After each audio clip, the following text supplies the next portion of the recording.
kai kai, ye maya olodo, kai kai kai. Asesu olodo, kai kai kai, ye maya olodo, kai kai kai. Asesu olodo, la dio que, la dio que, la dio que, la dio que, la dio que, la dio que. Ye maya olodo, awalodo mio, ye maya olodo. It's naturally just in our bodies, is who we are. As women, we carry so much energy and power.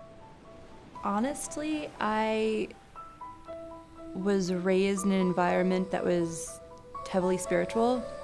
So I don't even want to say that I was ever introduced to it or that it was something that I was attracted to, because it was always something that was very natural to me and I was raised on it.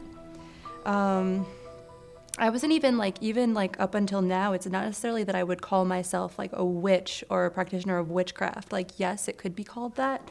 And if I ask my friends and other practitioners, they'll say oh yeah, what you do is witchcraft. But for myself, it was never something that I thought about or really gave a name. I just always kind of saw myself as a very spiritual person, and I always felt I interacted with spirits. My mother, same thing. I live with her. She has an altar in our house. So do I. So again, it was never anything that I was attracted to. It was just always there and a part of me.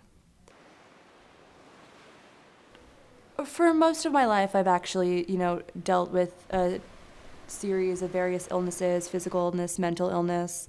I had gotten to a point a few years ago where I basically hit rock bottom, and I had no choice but to take care of myself, spend a lot of alone time, and really dig into myself. So I learned how to, I think that's when I began peeling back the layers of myself and my unconscious and trauma to really try to begin to understand where my patterns came from and all of these harmful patterns and the karma that I brought in, to try to make some sense of all the things that were happening. I'm still very much on that path, but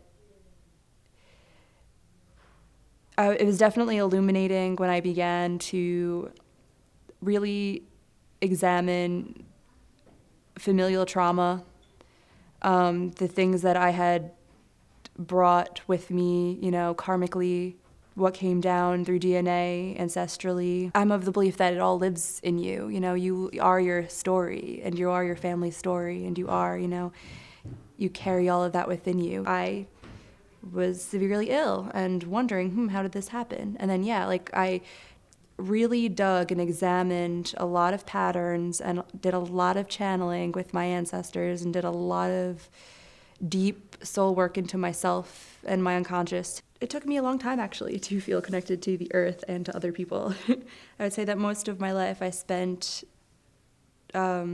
feeling really disconnected from the earth and other people.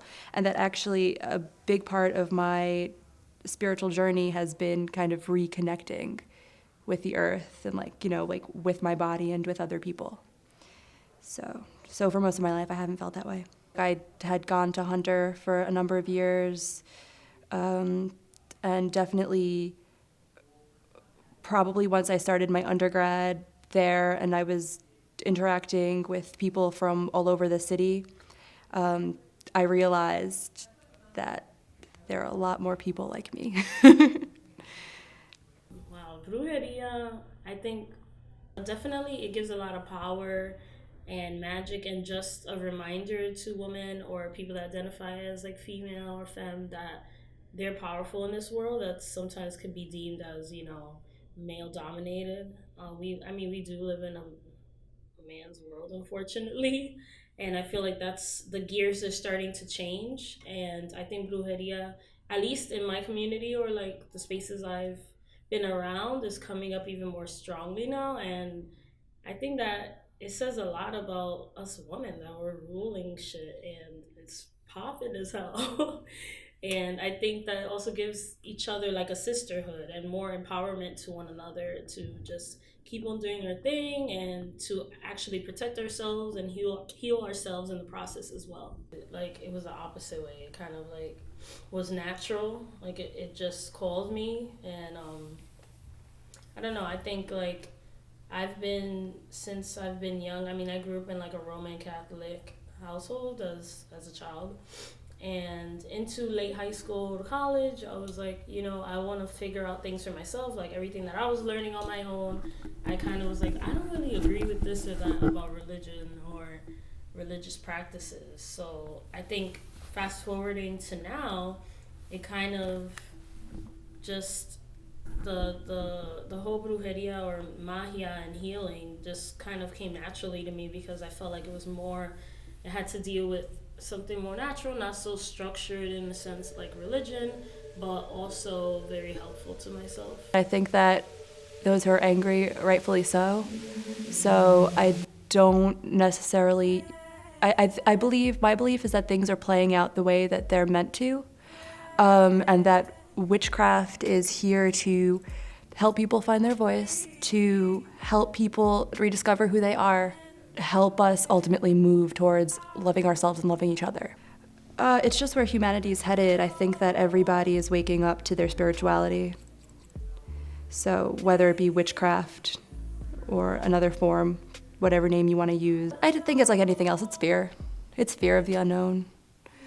But that's it. I mean, I also think that, as people, like practitioners, are just more open about what they do, I think that there's going to be a lot less to fear. It's really like, we're not scary. We're gentle, we're awesome, for the most part.